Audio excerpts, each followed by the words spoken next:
U ime Vojske Srbije i u svoje lično ime želim vam dobrodošlicu u Centar za obuku putem simulacija ovde u Beogradu, Republici Srbiji, koja je domaćin ovogodišnje vežbe Regex 18.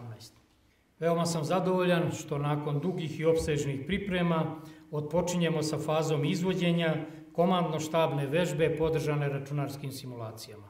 Od uspostavljanja ove inicijative ovo je 5. u seriji vežbi Regex koja se izvodi u organizaciji NATO-a počevši od 2014. godine. Ovo je jednostepena, jednostrana, multinacionalna i multifunkcionalna vežba. Koncept vežbe podržava pripremu i izvođenje multinacionalnih operacija podrške miru u nestabilnom okruženju, baziranom na sveobuhvatnom pristupu, fokusirana na saradnju i koordinaciju sa svim relevantnim akterima u zoni operacije, unutar njihovih nadležnosti i u skladu sa poglavljem 7 Povelje Ujedinjenih nacija.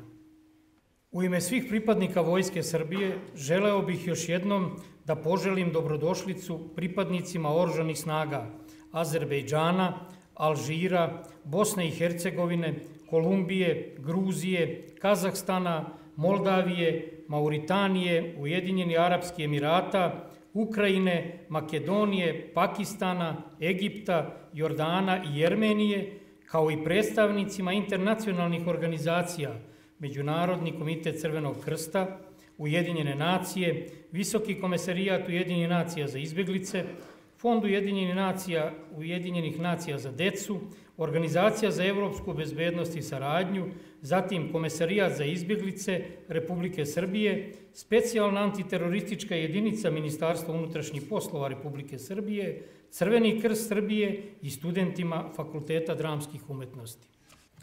Želim svima uspešan rad, pokušajte da steknete što više iskustava i znanja sa ove vežbe, da naučite što više jedni od drugih, posebno da se bolje upoznate i lepo družite, a radi unapređenja zajedničke saradnje i razumevanja u narednom periodu. Pripadnici Vojske Srbije će se potruditi da budu dobri domaćini. Još jednom vam želim dobrodošlicu i ovim zvanično proglašavam vežbu Regex 18 otvorenom.